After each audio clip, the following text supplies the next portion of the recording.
pimpinan Ibu Hetiva yang kami dan lain-lain. Tentu nanti akan ada beberapa pertanyaan-pertanyaan bahwa sesuai dengan kewenangan dan tugas daripada DPR RI bahwa daya serapnya. Sebagai informasi, mumpung ini juga ditonton masyarakat di seluruh Indonesia, bahwa 20% APBN dan kualifikasinya Kementerian Keuangan untuk ikan momen yang sangat historis di mana Ibu Fanya. Ya, terima kasih pimpinan yang saya hormati, pimpinan Komisi 10, Bapak Ibu rekan-rekan anggota Komisi 10, Pak Menteri beserta seluruh jajaran. Assalamualaikum warahmatullahi wabarakatuh. Salam sejahtera bagi kita sekalian. Saya dari Dapil Sulawesi Utara, pertama-tama tentu ingin mengapresiasi kehadiran Pak Menteri di Sulut, di Manado, seminggu 2 minggu yang lalu, dan bahkan Pak Menteri melaksanakan perayaan Natal jajaran kementerian bersama dengan pemerintah Provinsi Sulawesi Utara. Terima kasih Pak Menteri. Kalau saya dengar ini kunjungan pertama kalinya Pak Menteri di Sulawesi Utara. Harusnya bisa menginap Pak Menteri, ya, supaya Pak Menteri bisa lebih merasakan apa yang saya dengar disampaikan Pak Menteri, ya, ketika berada di Manado, bahwa tidak saja di Kota Manado ya Pak Menteri, di Tomohon dan Kabupaten Minahasa, bahwa jelas kerukunan antar umat beragama, keberagaman, pluralisme di Sulawesi Utara itu sangat terasa dan sangat kental sekali. Nanti lain waktu Pak Menteri ya bisa berkunjung lagi dan menginap di Sulawesi Utara. Nah Pak Menteri, pada halaman 10 paparan Pak Menteri kan ini ada indikator sasaran strategi. Di dalamnya ada target dan capaiannya. Di situ dipaparkan presentasi capaian tahun 2022. Rata-rata kalau kita lihat ini kan melampaui target ya. Ada yang menengkati sesuai target atau bahkan juga ini ada yang 2 kali lipat dari target. Artinya bahwa program-program yang dilaksanakan oleh Kemendikbud dianggap berhasil atau bahkan sangat berhasil gitu ya Pak Menteri. Nah, yang ingin saya sampaikan di sini adalah bahwa mungkin Pak Menteri dan jajarannya harus sering-sering ya atau lebih banyak menyampaikan kepada kita semua, kepada publik juga, sukses story di lapangan terkait dengan perubahan-perubahan yang sudah dilaksanakan oleh kementerian, khususnya ada program prioritas, program strategis, unggulan ya, Merdeka Belajar, Kampus Merdeka, Sekolah Penggerak dan lain sebagainya. Karena Pak Menteri, suasana yang kita dapat di lapangan atau kemudian yang sering kita dengar, baik yang disampaikan kepada kita secara langsung ataupun yang kita dengar, kita baca lewat media, bahwa lebih banyak disampaikan tentang kegagalan atau tidak efektifnya program-program yang sudah dibuat oleh Pak Menteri dan jajaran. Seperti mungkin juga Pak Menteri melihat ya, ini di viral di WA Group tentang di satu sekolah yang anak-anak itu berjoget yang sudah over atau sudah berlebihan. Nah, yang disalahkan kemudian yang dibully adalah program Merdeka Belajarnya. Kemudian viral lagi seorang peserta didik berlaku tidak sopan memarahi guru, yang disalahkan program mereka belajar, yang disalahkan guru penggeraknya. Ya, padahal sebetulnya kalau lihat di sini kan saya anggap ini cukup berhasil, walaupun Pak Menteri memang tadi Pak Menteri sampaikan di tahun 2023 ini akan ada perbaikan dan lain sebagainya. Memang belum sempurna, tapi lebih sering lah sekali lagi menyampaikan sukses story itu gitu ya, supaya kemudian kita bisa melihat dengan lebih berimbang lah, lebih adil gitu. Yang selanjutnya kedua Pak Menteri, tadi sudah disampaikan oleh Bang Andreas, sebentar lagi kita akan mengusulkan PIP untuk tahun anggaran 2023.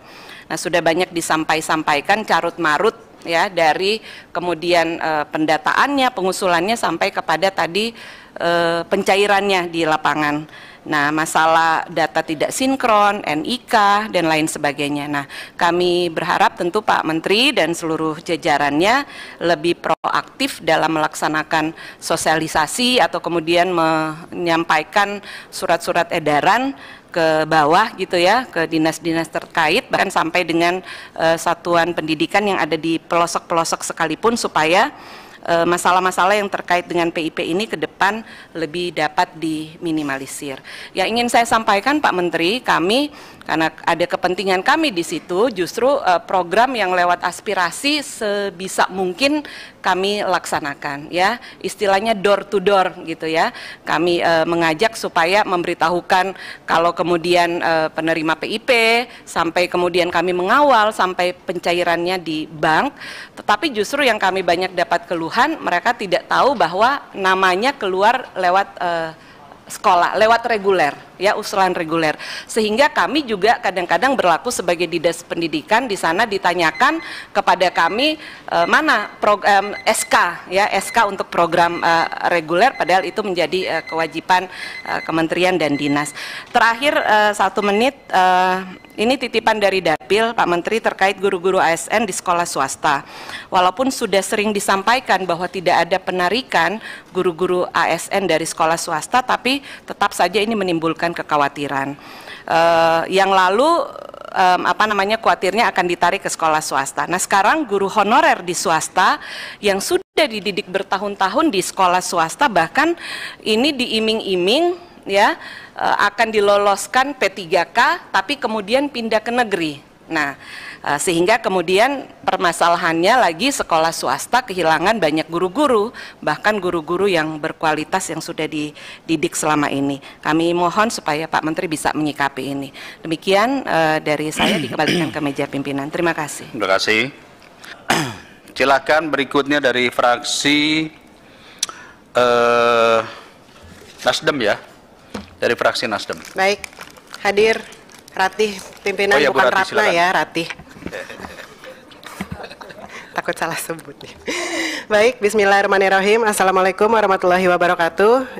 Yang kami hormati pimpinan Komisi 10, seluruh anggota Komisi 10, dan juga Saudara Menteri, Ibu Sekjen, beserta seluruh jajaran. Semoga kita semua selalu dalam kondisi sehat.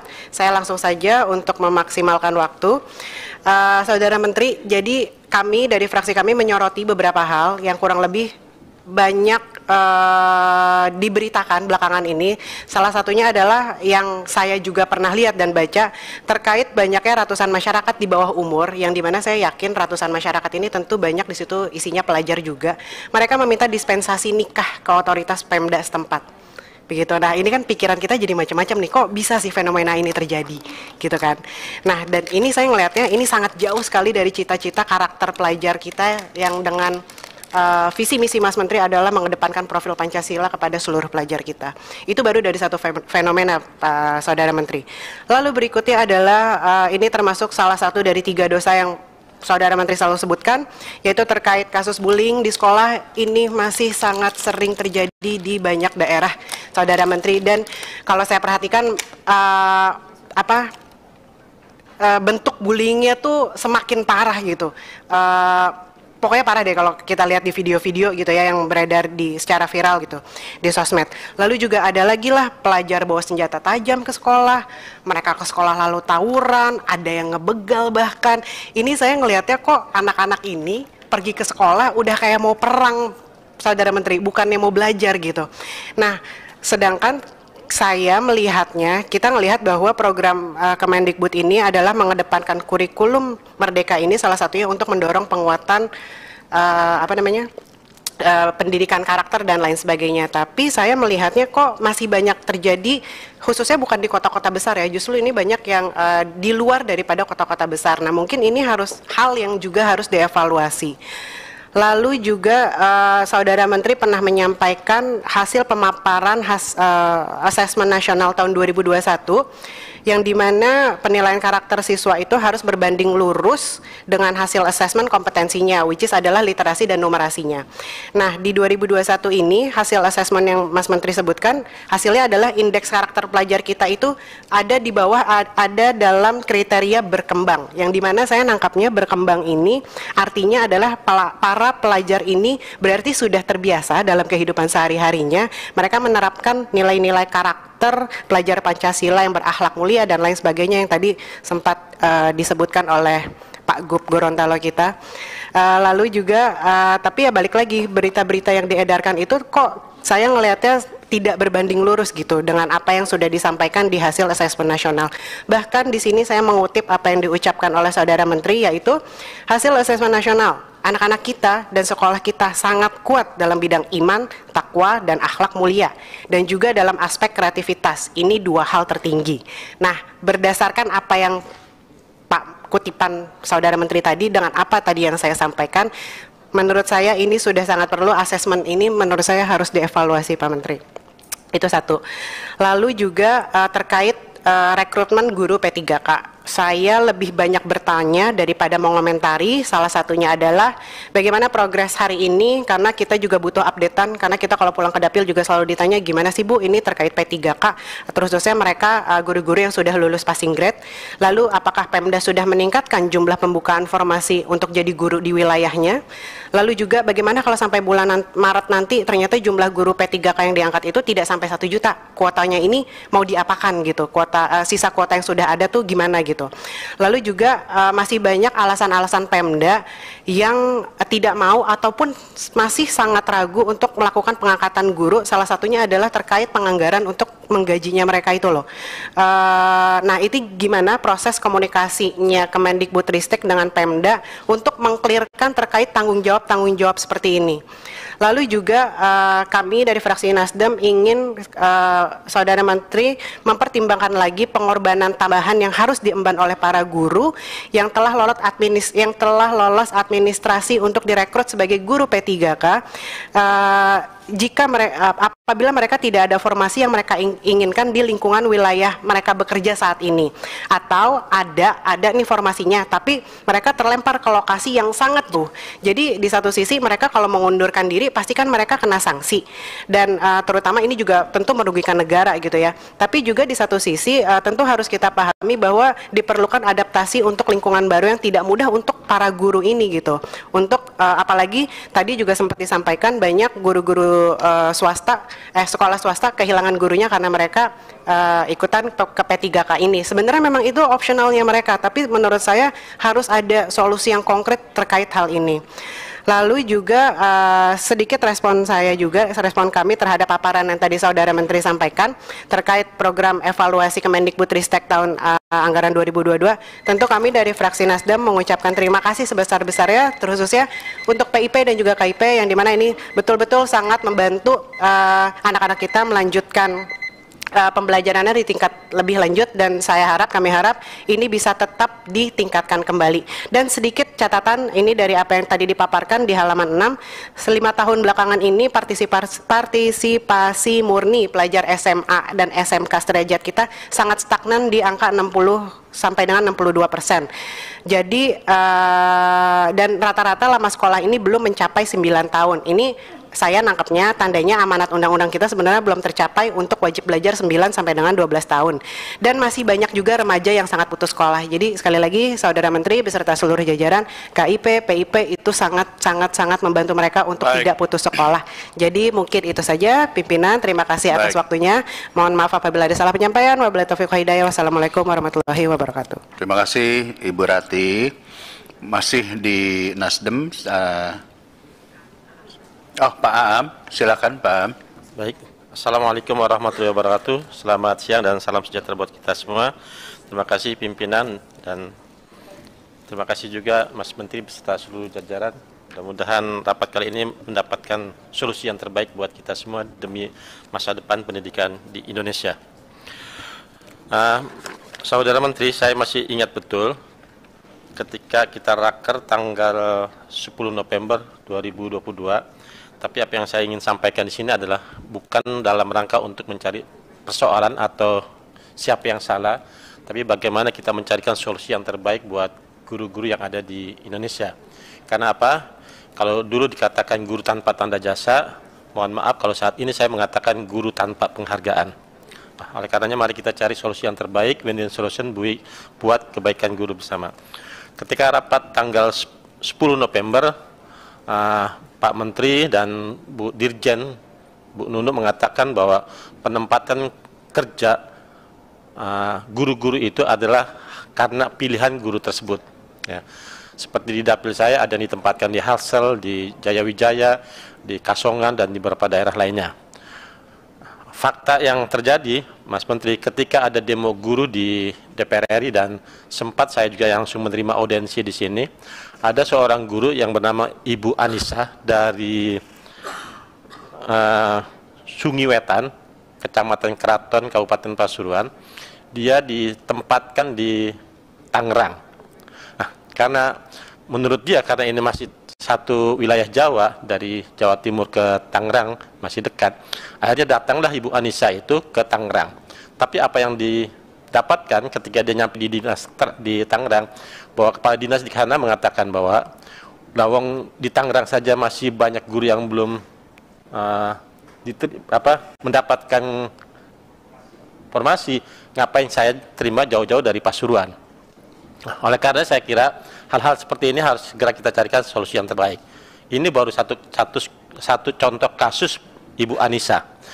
Saya khawatir masih banyak lagi Anissa yang lain. Sekali lagi, ini bukan mencari kesalahan siapa yang salah, tapi bagaimana solusinya. Mudah-mudahan apa yang dijelaskan oleh Pak Menteri ketika rapat tanggal 10 bahwa itu adalah pilihan guru, saya kira itu sangat tidak benar. Ya. Yang selanjutnya, itu persoalan guru honorer. Yang selanjutnya di halaman 18, ini kaitannya dengan Ditjen Kebudayaan. Saat ini banyak sekali di daerah-daerah itu kita temukan kasus-kasus persoalan kebudayaan yang ini sangat di luar batas normal kebudayaan di Indonesia. Oleh karenanya di poin nomor 6 ini ada hal yang sangat bagus sekali saya kira, yaitu Desa Pemajuan Kebudayaan. Oleh karenanya usul saya, bagaimana Desa Pemajuan Kebudayaan ini juga kita menyentuh pada wilayah-wilayah keagamaannya. Jadi kita kalau di Kementerian Pariwisata ada destinasi wisata religi, bagaimana juga ini Desa Pemajuan Kebudayaan ini juga menyentuh pada wilayah-wilayah keagamaan. Kenapa? Karena saat ini khususnya di dapil saya ya, tapi saya kira di seluruh desa juga sudah pasti ada tentang persoalan budaya-budaya atau kultur-kultur di daerah setempat. Apapun agamanya, ini sangat besar sekali. Tentang ada makam-makam keramat di masing-masing wilayah, atau ada hal-hal yang lain. Saya kira ini juga kalau kita ada kohesivitas antara kementerian dengan pemerintah setempat, saya kira ini suatu hal yang sangat bagus sekali, yang bisa kita banggakan untuk dalam rangka menjaga kultur budaya yang ada di kita. Dan ini juga ada 2 poin saya kira yang dapat menjaga kultur budaya di kita, yang juga kita bisa mendapatkan tentang destinasi wisata yang ada di desa setempat. Yang selanjutnya, Mas Menteri, seperti yang tadi disampaikan oleh Kang Dede selaku pimpinan, saya juga ingin mendapatkan keterangan yang lebih jelas betul tentang janji Mas Menteri di hari PGRI di depan Presiden, bahwa ketika ada daerah yang tidak menyiapkan formasi, maka ini akan disiapkan oleh pusat. Nah, saya kira ini biar kami di Dapil juga bisa menjawab hal ini, saya kira perlu penjelasan yang lebih lanjut. Yang terakhir, saya kemarin, tadi pagi saya baru datang dari Dapil, Mas Menteri, saya ingin menyampaikan tentang apa-apa yang telah disampaikan oleh Forum Guru dan Tenaga Kependidikan Honorer Non-Kategori atau GTKHNK Provinsi Jawa Timur. Jadi ingin saya sampaikan langsung ke Mas Menteri. Mohon izin pimpinan, karena ini sifatnya titipan, 1 menit saya nyampaikan. Baik, kebetulan memang tinggal 5 detik lagi, saya persilakan. Terima kasih.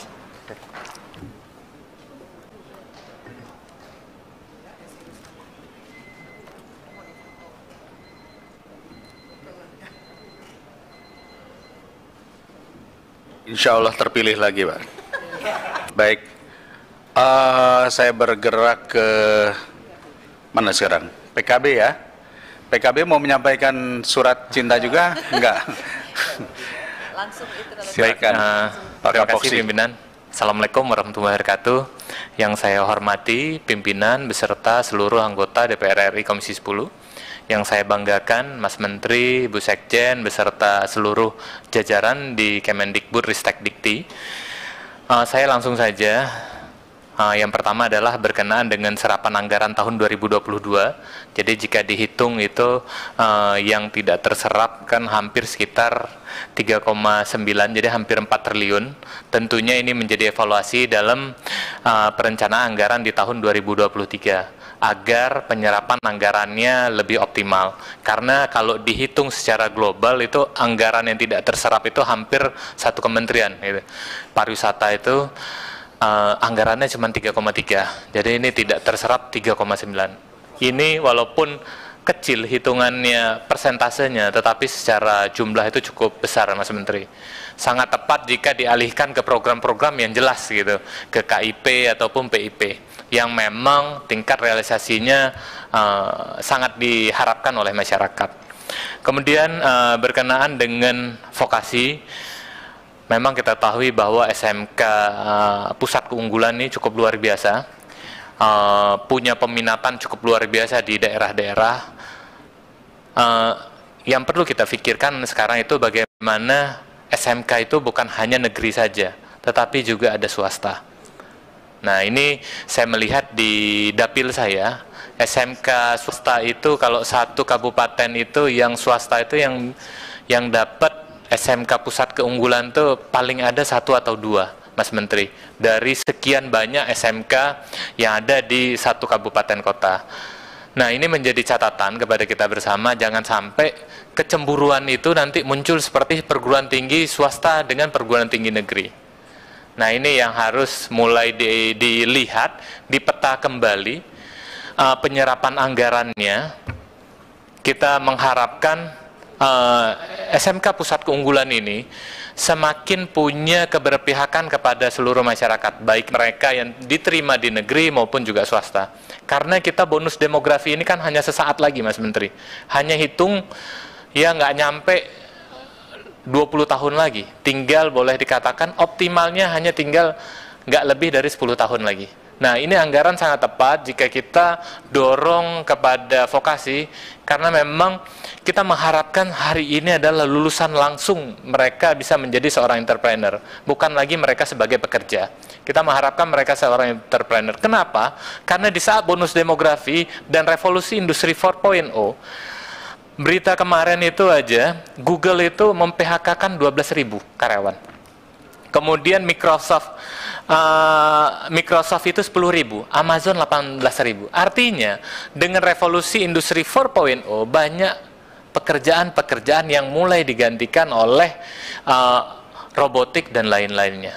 Nah, ini menjadi catatan bagaimana kita bisa mendorong lulusan SMK ini bisa menjadi seorang entrepreneur. Mereka bukan mencari kerja tetapi bisa membuka lapangan pekerjaan. Kemudian dalam proses Kampus Merdeka maupun juga Sekolah Merdeka, saya mengharapkan nanti dalam pertemuan berikutnya ataupun secara tertulis bisa diberikan data berkenaan dengan hasil dari proses ini setelah dijalankan dan evaluasi apa. Kan belum tentu semuanya bisa sesuai dengan harapan. Tentunya ada suatu inovasi-inovasi baru yang sesuai dengan wilayah-wilayah di Indonesia. Misalnya apa? Oh, di Aceh misalnya yang memang daerah 3T-nya seperti apa, di Lampung seperti apa. Nah, itu bisa menjadi masukan kepada kita untuk bisa mendorong program-program dan juga penambahan wawasan-wawasan program kita yang akan datang. Kita berharap Kampus Merdeka ini semakin dirasakan oleh seluruh masyarakat Indonesia. Kemudian bantuan terhadap kampus-kampus swasta juga ini masih sangat diharapkan, Mas Menteri, bahwa masih banyak kampus-kampus kita yang memang di saat pandemi kemarin agak sedikit stagnan. Hari ini juga kampus-kampus swasta banyak yang turun jumlah siswanya, karena bukan hanya mahasiswanya yang peminatannya kurang, tetapi juga kemampuan orang tua untuk menyekolahkan anaknya juga sekarang terbatas dengan kondisi pandemi kemarin itu. Tentunya kita berharap Kemendikbud Ristek Dikti bisa bekerja sama dengan LL Dikti dalam membuat misalnya lab-lab bersama. Kita berharap itu sekolah-sekolah swasta yang memang sarana prasarana yang kurang memadai bisa menggunakan lab-lab tersebut untuk bisa mendorong lulusan-lulusan di perguruan tingginya semakin baik dan berkualitas. Terakhir,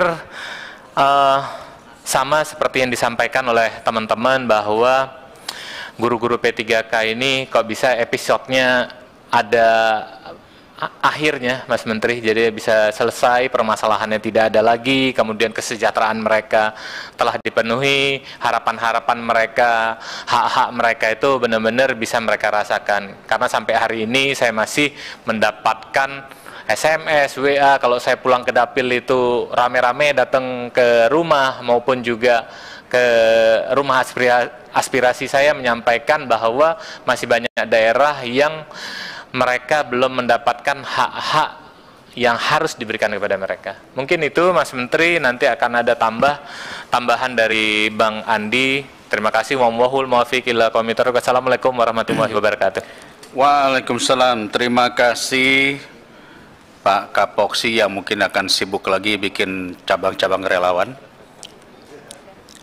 Terima kasih yang sudah subscribe. Bagi yang baru menemukan channel ini, like videonya, klik lonceng, dan hidupkan notifikasinya. Jangan lupa di-subscribe. Ya, saya persilakan dari Demokrat. Dari Demokrat.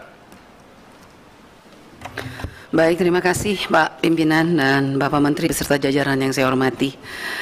Saya berharap bahwa dengan tahun yang baru ini kita memiliki komitmen yang baru. Komitmen lebih pasti lagi. Kenapa saya katakan begitu Pak Menteri? Karena membaca yang Pak Menteri paparkan tadi bahwa meningkatkan akses layanan pendidikan dengan beberapa sekolah, kemudian terjadi peningkatan partisipasi pendidikan dan lain sebagainya, komitmen menjadi komitmen kementerian.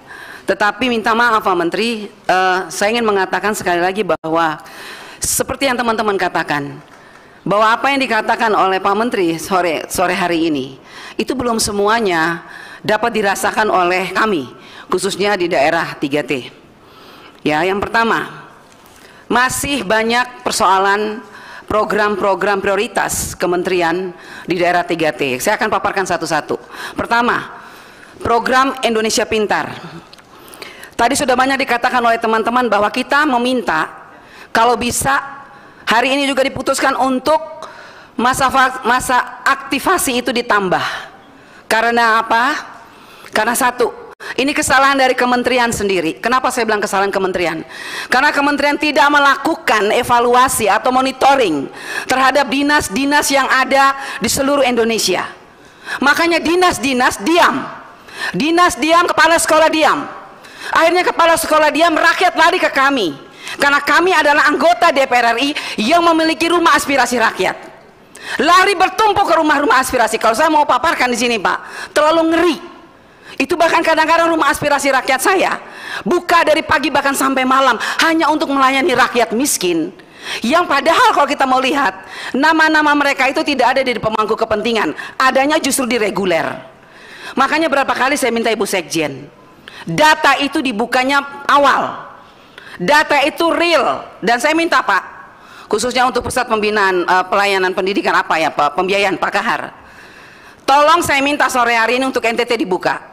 Berapa untuk APBN yang ditransfer ke daerah untuk PIP, berapa yang sudah serap, berapa yang penyalurannya berapa, penyerapannya berapa, dan sampai hari ini yang belum aktivasi itu berapa. Karena saya sebagai wakil rakyat tidak ingin lagi terjadi seperti tahun lalu, 5 miliar ditarik ke kas negara. Bagi pusat mungkin kecil, bagi NTT, bagi daerah miskin itu sangat besar. Karena 5 miliar dibagi beberapa siswa, ribuan siswa Pak. Jadi kalau sampai nanti terjadi kembali ditarik ke kas negara, Kementerian Pendidikan yang harus bertanggung jawab terhadap anggaran yang ditransfer ke daerah. Itu yang pertama. Jadi saya minta kasih longgar waktu untuk aktivasi supaya kami pun ikut membantu. Kalau masalah pemangku kepentingan tidak terjadi persoalan. Reguler, satu, bank suka menolak. Dua, dinas tidak tahu, kepala sekolah tidak mau tahu. Itu persoalannya di bawah Pak Menteri. Ya, jadi saya minta tolong itu diperhatikan. Jangan main-main karena ini uang negara. Makanya saya minta tadi, tahun baru tuh saya minta ketulusan kita ditingkatkan dong Pak. Pak Menteri dan semua jajaran. Karena apa? Kalau kita tulus untuk rakyat, pasti ini anggaran ini akan turun sampai ke bawah. Ini masalahnya nggak tulus, setengah-setengah. Dana dilempar, tidak diperhatikan. Contoh, sampai sekarang minta maaf Ibu Irjen, saya sudah minta dari periode dari kemarin sampai hari ini mana Ibu menyuruh puluhan orang turun ke NTT untuk melakukan audit. Sampai hari ini tidak ada. Mana? Saya hanya dengar-dengar angin-angin aja nih dari guru-guru. Ibu ada temuan Bu, Ibu, yang mana? Ibu tidak pasti, tidak ada sampai sekarang ya Bu ya. Dana BOS, PIP saya sudah minta, Ibu turunkan puluhan orang menggunakan uang negara. Berhari-hari di NTT, mana laporannya? Tidak ada. Yang kedua, mengenai honorer. Saya ingin menanyakan kepada kementerian, ini guru-guru honorer ini mau diapakan Pak? Jangan membuat mereka tuh terlunta-lunta seakan-akan mereka tuh berharap emas turun atau berlian turun dari atas gitu. Ini pemerintah daerah, saya ingin ketekankan kepada Pak Menteri, pemerintah daerah ini tolong juga diberikan semacam ketegasan. Kalau saya tahu, saya dengar bahwa dari Kementerian Keuangan sudah mentransfer dana ke daerah berupa DAU.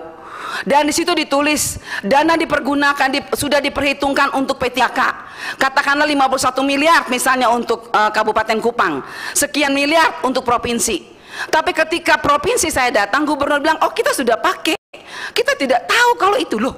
Pertanyaan saya untuk Pak Menteri tahu nggak anggaran yang dikirim dari Menteri Keuangan untuk P3K di daerah, tapi dipakai oleh pemerintah daerah?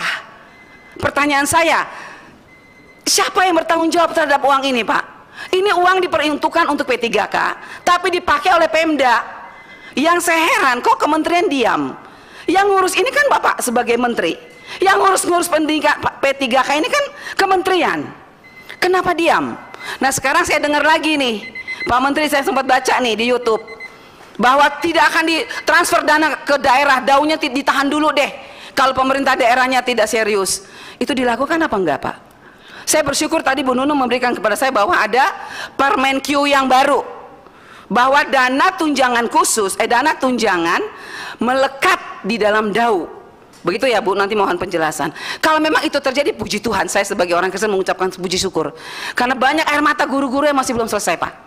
Kalau memang tunjangan itu melekat di dana DAU, berarti katakan dong kepada rakyat, jelaskan. Dan katakan kepada pemerintah daerah, jangan lagi mempersulit rakyat. Baik. Oke, tunggu Pak Dede sedikit lagi Pak. Ada persoalan ini.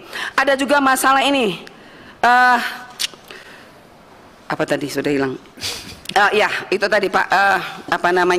Ada sekolah-sekolah yang berkeluh kesah, mereka tidak bisa dapat dana BOS karena hanya gara-gara sepele. Mereka lupa menginput surat izin dana BOS. Tahun ini mereka bilang, Ibu kami tidak dapat dana BOS, bagaimana kami? Mohon Pak, banyak itu. Terus yang terakhir, kita lihat kemarin ada seorang bocah asli dari Nusa Tenggara Timur, Nono, bocah cerdas, brilian, dia menang matematika secara internasional, mendunia. Ya, saya rasa inilah kebanggaan kita, walaupun kita daerah terpencil, tapi NTT bisa mengharumkan nama bangsa di tingkat dunia.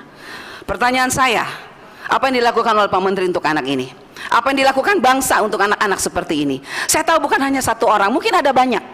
Jadi saya minta kementerian untuk anak-anak yang brilian seperti Nono yang berasal dari Nusa Tenggara Timur, tolong diberikan tempat untuk mereka, dididik setinggi-tingginya. Kumpulkan mereka yang cerdas-cerdas ini Pak, jangan dibiarkan begitu.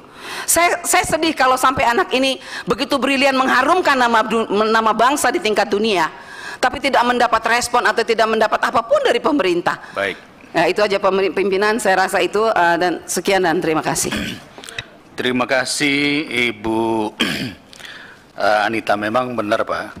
Sekarang ini yang masuk TV justru yang mandi pakai gayung Pak. Sementara yang anak-anak berprestasi ini malah kurang ya, kita sepakatlah. Dari Demokrat tidak ada lagi, mungkin nanti saya mendapat informasi di virtual ada Pak Johar.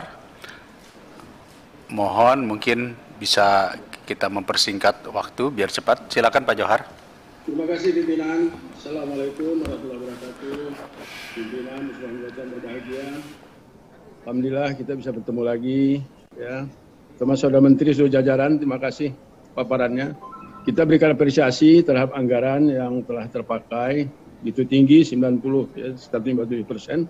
Tapi kalau dihitung persennya tinggi, tapi kalau dihitung jumlahnya itu sekitar 3 triliun. Artinya hampir sama dengan anggaran Kemenpora. Jadi sayang sekali itu tak termanfaatkan. Kemudian keluhan dari guru-guru P3K sudahlah langganan menyampaikan keluhan, dan sekarang operator-operator juga menyampaikan keluhan kepada kami. Apa petinggi-petinggi pendidikan di pusat saya nggak mengenal kami operator. Nyawa, sebagian nyawa dari pendidikan di sekolah-sekolah itu adalah operator, tapi tidak ada perhatian apapun tentang nasib kami, bagaimana tentang operator. Nah, kemudian kita merisaukan ya kondisi negara kita ini banyak sekali ya, kenakalan remaja, ya begal, ya perkosaan, seks dan segala macam kegiatan-kegiatan yang sangat tidak layak dikerjakan oleh para remaja. Dan umumnya mereka itu usia-usia sekolah. Jadi artinya ada something wrong, ada yang salah dalam pendidikan kita, yaitu pendidikan karakter. Hanya sekilas. Maunya kita nyontohlah negara-negara maju pendidikannya seperti New Zealand, Jepang, ya, Finlandia, Denmark. Mereka itu sekitar 80% pendidikan karakter di sekolah-sekolah dasar. Baru mengurangi sampai ke perguruan tinggi. Jadi karakter duluan. Ya, kita bukan ilmu, kita ilmu duluan. Makanya kalau ada olimpiade, orang Indonesia menang terus. Karena sama-sama high school, tapi ya tidak level dia pendidikannya, karena mereka duluan karakter. Tapi dari segi kejujuran, ya, dari segi toleransi dan sebagainya, mereka itu di atas kita. Jadi sayang sekali anggaran begitu besar, kita gagal menyiapkan anak-anak remaja kita, pendidikan kita menjadi orang yang benar. Jadi untuk 2022 sudah lewat, maka 2023 ini mari kita konsentrasi. Ya, kita semua kita arahkan bagaimana mendidik karakter bangsa agar selamat bangsa kita. Luar biasa kenakalan remaja ini adalah akibat pendidikan kita yang gagal membentuk karakter.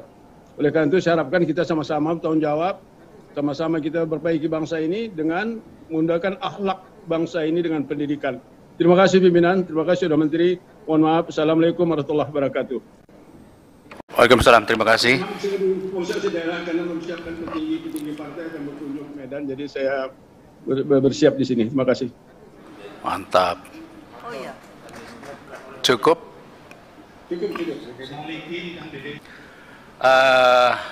Izin saya menambahkan aja, Mas Menteri. Saya cepat saja ini, supaya tidak menghabiskan waktu. Pertama, terima kasih dan apresiasi atas keberhasilan 95% lebih daripada pencapaian penyerapan anggaran. Saya mau spesifik aja, masalah budi pekerti dan akhlak ini penting sekali, Mas Menteri. LPSK mengatakan bahwa banyak sekali kejadian kekerasan seksual itu terjadi di sekolah, walaupun saya sudah mengatakan bahwa bisa di mana saja, di halte, di tempat lain. Tapi poinnya adalah, kalau kita hanya berbicara soal program, tetapi pada realitanya program itu belum dirasakan. Saran saya, ini sekedar saran saja, kuatkan ekskulnya. Karena ekskul itu sudah existing, berada di sekolah-sekolah. Dan ekskul itu ya macam-macam saja, ya, ada paskibra, ada PMR, ada pramuka, ada macam-macam yang sebetulnya apabila itu di-endorse, dikuatkan, itu sudah berjalan dengan baik. Ya. Yang kedua, ini masalah game online, Mas Menteri. Saya malah mendengar katanya e-sport mau dijadikan kurikulum, saya nggak jelas ini. Jadi poinnya adalah perlu ada duduk bersama antara Kementerian Pendidikan dengan Kemenkominfo, apapun bentuknya, bahwa jangan sampai akhirnya anak-anak ini tidak mau sekolah gara-gara aktif bermain game online. Kita tidak melarang, yang mau jadi atlet silahkan, tetapi akibatnya pulsa habis, orang tua juga mengeluh, dan pelajaran ini menurun. Jadi perlu, saya rasa ini harus kita pikirkan bersama. Berikutnya, Mas Menteri, saya tertarik tadi yang disampaikan Pak kawan-kawan juga ya. Mengapa kalau orang-orang yang berprestasi ini tidak di backup oleh pemerintah untuk dukungan media sosialnya? Malah konten-konten yang seperti mandi lumpur ataupun yang nangis-nangisan atau apapun itu malah menjadi lebih termotivasi. Ini menyebabkan hampir semua anak muda kepengen buru-buru viral. Saran saya, bagaimana jika disupport bahwa setiap sekolah pun melatih anak-anaknya menjadi konten kreator yang berbau pendidikan dan prestasi. Supaya apa? Akhirnya makin banyak konten-konten yang berisi tentang prestasi dan pendidikan, apapun bentuknya, tapi prestasi dan pendidikan. Ini untuk mengurangi derasnya konten-konten yang makin lama makin tidak jelas. Atau apapun yang akan Mas Menteri lakukan, saya yakin Mas Menteri lebih paham. Kemudian Dirjen Kebudayaan, saya pikir programnya sudah banyak sekali, Tapi sayangnya kami sebagai budayawan, Pak Nuroji sebagai budayawan dan lain-lain, kita nggak tahu. Jadi mohon ini komunikasi supaya lebih, karena saya pun budayawan dan banyak, Bang Rano Karno budayawan di sini, tetapi kita tidak tahu dilakukan apa. Sekian ribu pelaku budaya, tapi kami tidak tahu. Tolong saya minta ini diperhatikan untuk 2023, Pak ya. Kurikulum Merdeka sudah berjalan, Mas Menteri, namun guru-guru mengeluh buku panduannya belum ada. Buku-bukunya. Jadi banyak sekali sekolah-sekolah yang mengatakan bahwa kurikulum Merdeka sudah berjalan, tetapi kami harus melakukan apa? Itu belum tahu karena buku-bukunya mungkin belum tersebar dengan banyak. PAUD ini menjadi penting, Mas Menteri. Saya dulu merancang sebuah konsep namanya Prasiaga bekerjasama dengan Himpaudi. Dan PAUD ini perlu dilatih pendidikan-pendidikan gembira, tetapi yang berkaitan dengan akhlak dan budi pekerti. Itu kerjasama dengan Pramuka, sudah ada namanya Prasiaga. Namun pembina-pembinanya belum mendapatkan pelatihan, disebut KMD. Mohon ini ada dukungan sehingga nanti ada pelatihan-pelatihan bagi pembina-pembina PAUD untuk mendapatkan kemahiran kepramukaan. Masalah guru sudah disebutkan semua, jadi saya tidak perlu mengulang. Poin utamanya adalah bahwa sebagaimana yang kita sudah diskusikan dan juga ini merupakan komitmen bersama Komisi 10 dengan Kementerian Pendidikan, bahwa untuk yang sudah lulus passing grade agar tersalurkan di 2023 ini secepatnya. Nah, inilah catatan-catatan yang mungkin bisa kita rangkum, masih ada tersisa. Saya izin minta waktu 10 menit ya untuk Mas Menteri memberikan jawaban. Saya persilakan, jika nanti ada yang kurang bisa secara tertulis. Silakan Mas Menteri. Terima kasih Pak Dede, terima kasih anggota Komisi 10 untuk masukannya. Karena mayoritas daripada hari ini adalah masukan, saya mungkin tidak akan mengulang kembali, tapi terima kasih untuk masukannya, saya catat satu persatu dan tim kami juga. Mohon maaf kalau saya tidak bisa menjawab semua pertanyaan, tetapi tentunya sisanya secara tertulis akan bisa disampaikan. Saya akan memilih beberapa topik mungkin yang ingin saya respon.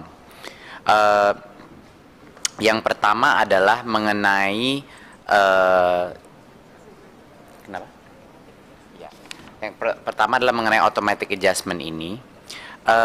Mengenai automatic adjustment ini mungkin sangat penting untuk kami kabarkan bahwa kami melakukan hal yang hampir persis sama di tahun 2022 dengan pemblokiran dengan PIP.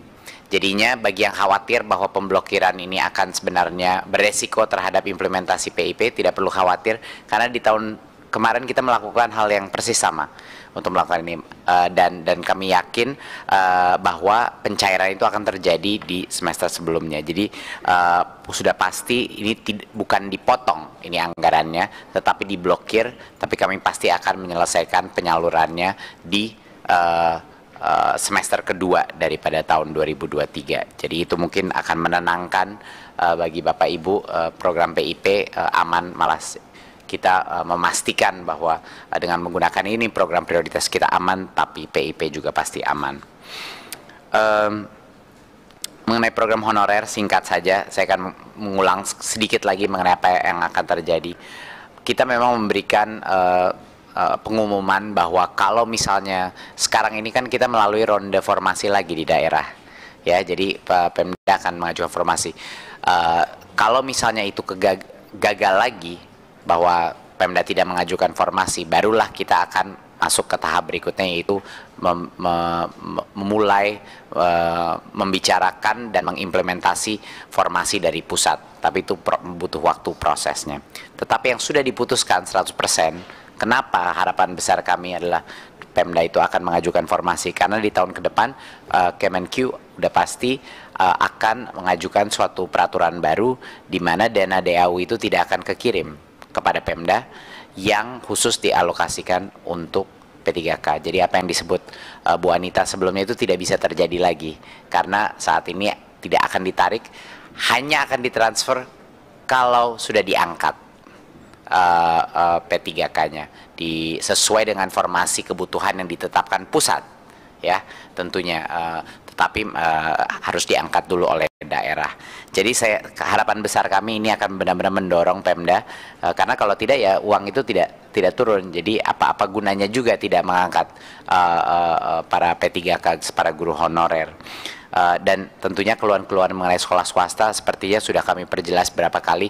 Sekarang di ronde-ronde berikutnya formasi-formasi untuk swasta itu jauh lebih kecil ya, dan juga semuanya itu formasinya diprioritaskan untuk guru negeri di sekolah lokasinya dia sendiri. Itu memang sudah. Jadi kalaupun ada guru swasta yang ingin mengikuti formasi, biasanya buat formasi yang benar-benar kosong.